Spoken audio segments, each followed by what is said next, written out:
are we gonna say that he really did lose? After all, his damage was 98, where Meliodas was 78. He won, but at the same time he did not win, mostly because Meliodas immediately get up, and Elizabeth did just that stupid thing I suggested she does. Damn, the romance between Elizabeth and Meliodas is touching, but it's also a very big sway of a little bit stupid. The fact that they are so depending on each other. I'm always wondering just how that can happen. And then the chapter ended with his return. Well, if it weren't for the one thing I complained about in the anime, I would actually have taken that pretty well. Yes, this is the Nanatsu no Taizai chapter 233. I may sound a little bit complaining, but hey, I'm always a bit of a complainer this chapter, but it's mostly because I think this could be called a great ultimate despair for well, you know, the seven deadly sins. After all, what it looks like Escanor is totally okay. Merlin just lightly taps him and he immediately falls over, revealing that the damage he had on that Meliodas did on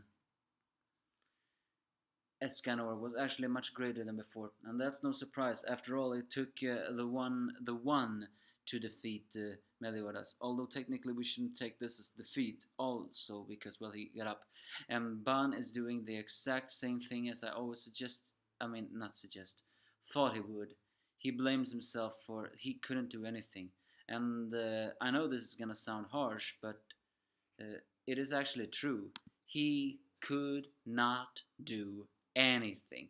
Besides Merlin, which by the way has a pretty OP magic, which makes it up for her lack in power level. I have to say right now, I know this is gonna sound extremely mean, but right now Ban is among the most useless of the sins.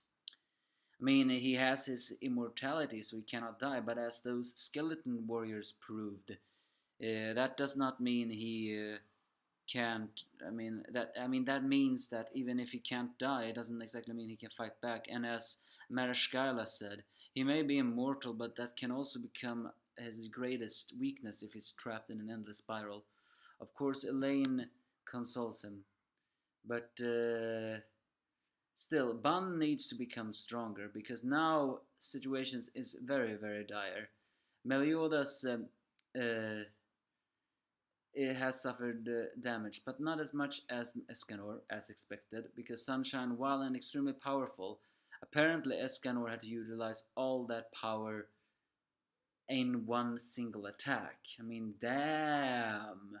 If it took Escanor that much power, then there's no way anyone can beat the Demon King. Unless, of course, there's a miracle and all that stuff. But the fact that Meliodas is reverting back to the old Meliodas, the cruel one, uh, it's very likely that his strength will only become more. Because one can have the argument that the good Meliodas is not stronger than Escanor, but the evil Meliodas is way above Escanor in a way. So that means that now we actually see why Meliodas seals away that power. It's immense and probably what made him the most possible candidate for the next Demon King. But it was not complete, and that is also why he lost against the Demon King, because he did not utilize his true power. And Meliodas seems to be awake, but it seems that Merlin managed to knock him unconscious with a shock stinger, where she will seal Meliodas into a perfect cube, given to the fact that a perfect cube can't be broken, even with the Titans fighting. It sounds very logic, but of course Meliodas, no, Elizabeth do not want a single bit of that, because the after all, one of the reasons why Meliodas can get up and Escanor can't is because his darkness is mending his wounds. So Elizabeth don't want that, and that's what I mean by the fact that she Her love makes her a little bit stupid, as she says, lock her together with Meliodas. I mean, again, the love is sweet, but it's also a little bit cringy. It's very clear that Meliodas and Elizabeth cannot live without each other. Why can't they live without with each other? Were their love that strong, or was it something else? So, I mean, sealing Elizabeth in that cube will also makes this battle more difficult because now she cannot heal her allies. Oh, and by the way, it happened just as I thought of. She did not heal Escanor. Why am I not surprised? Another reason why I complain about sometimes her love seems to make her stupid. I know it sounds like I criticize the series a lot right now, but it's not necessarily that. Uh, of course, Elizabeth thinks that while she cannot stop him from fully revert, he can stop him from progressing. So they are locked in the perfect cube, and Merlin decides to stay behind to watch so the worst won't happen. So the rest of the sins, Gother, Diane, and King. She does not include well Bun in that because well Bun is Bun. Um, will have to head towards Camelot and liberate the people of Lyonesse and Camelot. After all, Elizabeth has only 3 days left before she dies, so mm, so Merlin proclaims she will find a way to revert Meliodas back to his good person while waiting for Escanor to recover. And Zeldoris and his demons will definitely attack. Therefore, the only ones she can count on is Diana, King, and Gother, and not including Bun. I mean, it's so annoying that Bun is so weak right now. He needs to become stronger, and I mean it like this. Of course, the team heads out. While Gother is a little bit negative about all this, he is also still saying that he is praying for normal.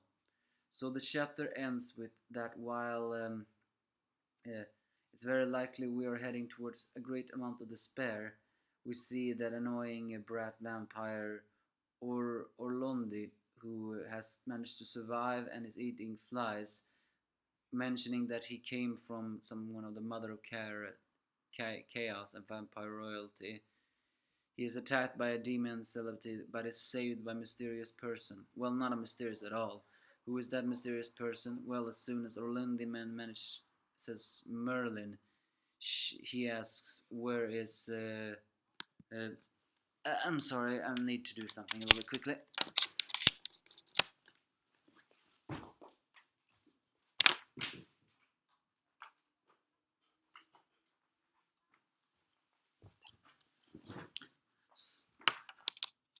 Sorry about that. I just realized I had forgotten something very important. I mean, but yeah, it's Arthur with his squeaky voice back to it all. He is not dead from all these demons. In fact, while he looks, for some reason, he seems to look stronger than ever. I guess in the end, it won't be Escanor or Meliodas who slay this all. It will be Arthur. So does that mean Arthur is the new main character? Because after all, we cannot forget he has hidden potential in strong magic. I just wonder how hidden potential. Either way, this chapter was just as expected, only despair, and Bun is feeling once again how worthless. I mean, Bun is feeling like he is worthless. He felt that way one before, and now he felt it even stronger than before. Elizabeth's love makes her stupid, even though it's admirable. She did not heal Escanor, or maybe she did, but it did not make Escanor recover. She is sealed away with Meliodas inside a cube and tries to find a way to purify him, while Merlin stays behind. Yeah, only three sins are left, and none of them have the power level to fight with Zeldris. Oh yeah, but we do see one last thing. Well, not a last thing, but there's someone who's asked a question if Derere has ever worn clothes, and apparently the author answered with she might in the future. Is that meant to be the foreshadowing that Derere did not die on that full counter day together with Moonspit? Well, technically, I wish they did not die. Why? Because we have still not seen what her Ten Commandments power can do. See what the power will do, then kill them off. So, all in all, in the end, I guess it's Offer who will save the day. Give me a false if you have any.